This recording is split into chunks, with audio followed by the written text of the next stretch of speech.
Assalamualaikum dan salam syaraku sayang, bersama saya Al-Fairis Jumurin. Memulakan berita tengah hari dengan perkabaran gembira apabila kerajaan membenarkan semula umat Islam di negara ini mengerjakan ibadah umrah mulai 8 Februari ini.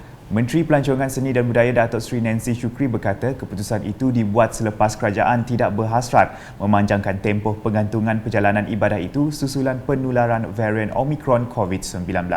Katanya ejen-ejen pelancongan umrah boleh meneruskan aktiviti umrah masing-masing bermula 8 Februari nanti.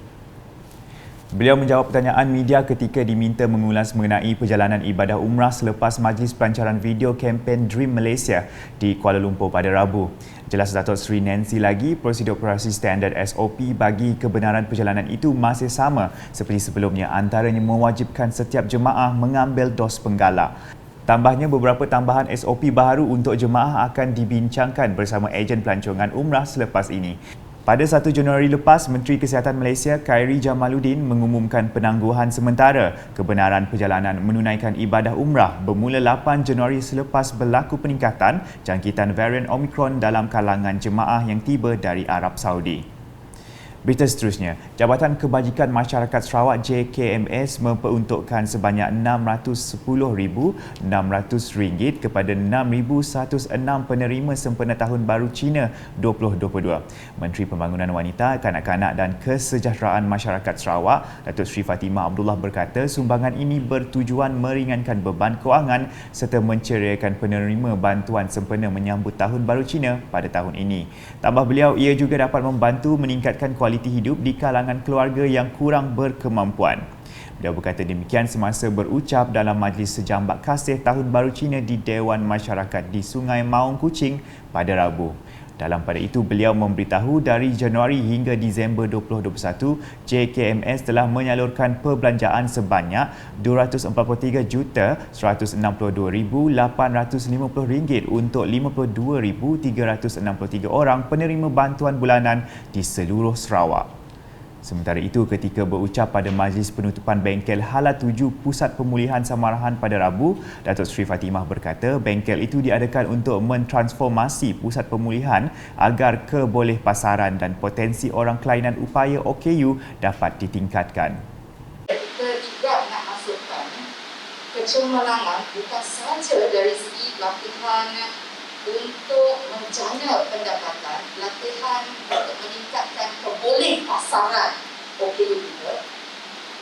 Kita juga perlu fokus kepada pelbagai potensi minat yang ada dan ada dalam diri OKU kita, termasuk sukan dan Olympics.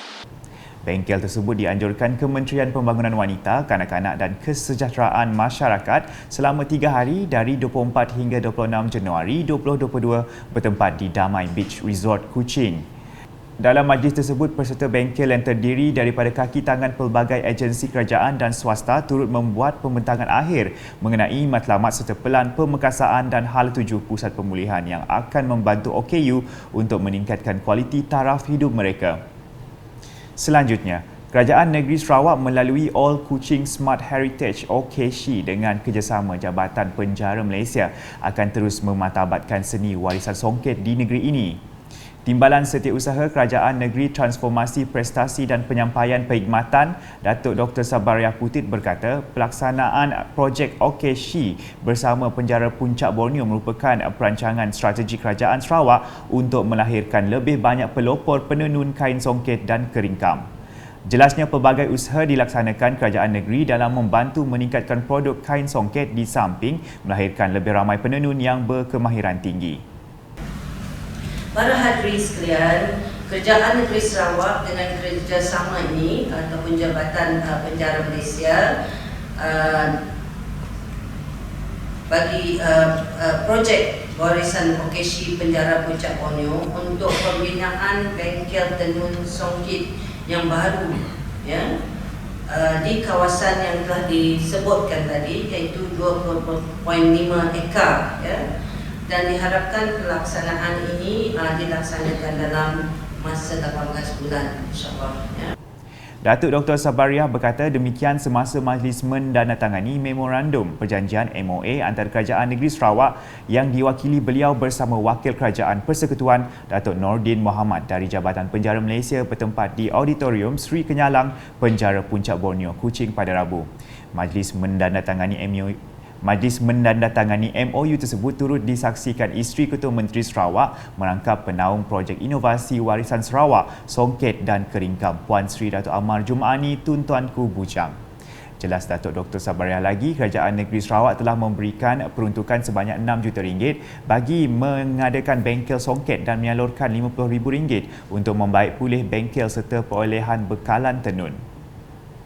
Untuk rekod bengkel Sarah Pride yang ditubuhkan sejak 13 November 2019 sehingga kini telah menghasilkan 226 helai kain songket, 24 rumah tenun dan 38 orang penenun dengan penglibatan daripada pelbagai agensi terutamanya Centre of Technical Excellence Sarawak, Sentex, Sentex Commercial CCS, Universiti Malaysia Sarawak, Unimas dan Komuniti Songket Sarawak. Adalah diharapkan juga kapasiti yang 100 penenun, kapasiti rumah tenun ini nanti akan dapat menghasilkan keluaran songkit berkualiti yang banyak. Setakat ini memang kita kekurangan dari segi production, produksi kain songkit Sarawak ini. Sebetulnya dari segi demand atau keperluan dan permintaan adalah tinggi. Even untuk kita di peringkat negeri Sarawak ni ramai yang masih ada songket Sarawak beribu, boleh dikatakan. Jadi kita sekarang ini seboleh mungkin melihat kepada bagaimana kita memperbanyakkan lagi. InsyaAllah saya rasa dengan usaha bersama kita dengan pihak penjara, kita boleh melakukan dengan jayanya.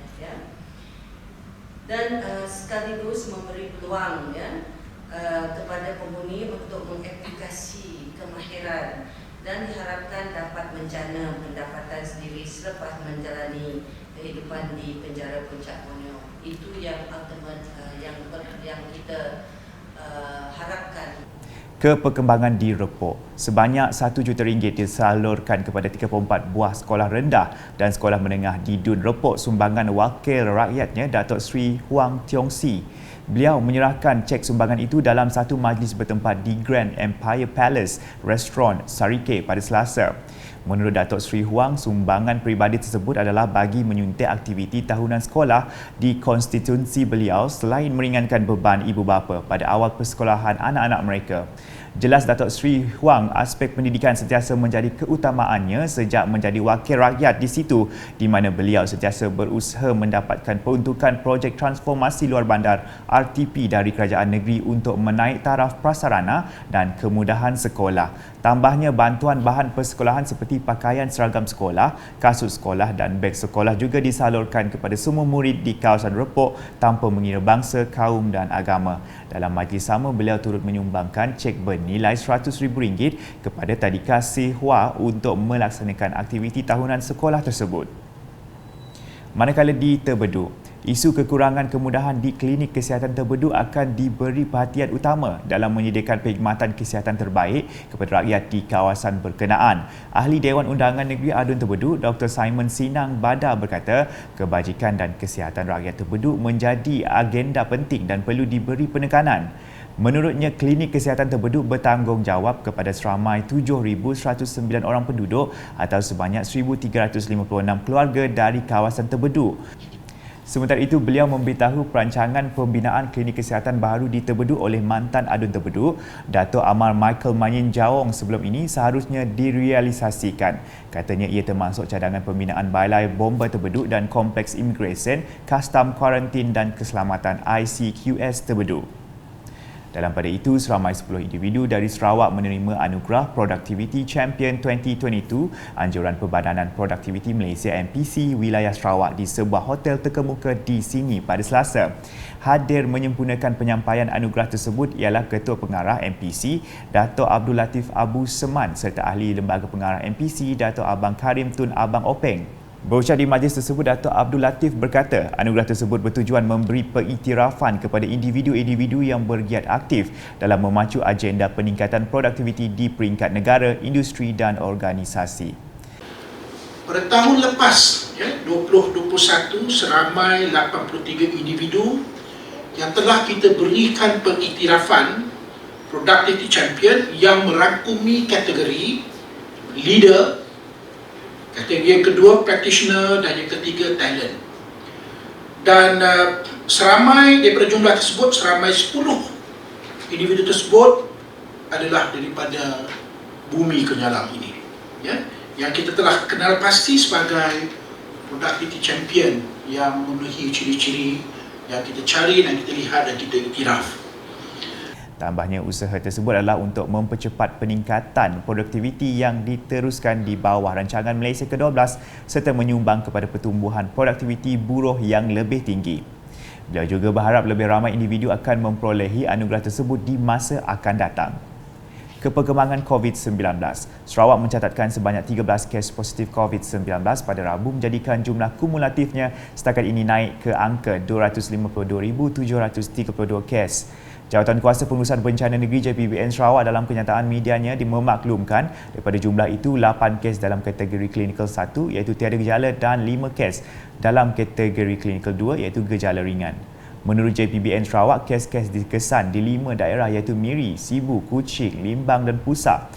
Dalam pada itu, 1 kes kematian telah dilaporkan pada 5 Januari 2022 di Sri Aman melibatkan lelaki berumur 64 tahun yang mempunyai penyakit darah tinggi, kencing manis dan penyakit jantung. Sekian edisi Tengah Hari bersama saya Al-Fairis Jemurin. Berita lebih lanjut boleh didapati di semua platform media sosial UKAS termasuk portal ukas.sarawak.gov.my dan UKAS Channel di YouTube. Sentiasa patuhi SOP yang telah ditetapkan dan amalkan 3C, elakkan 3W. Salam UKAS.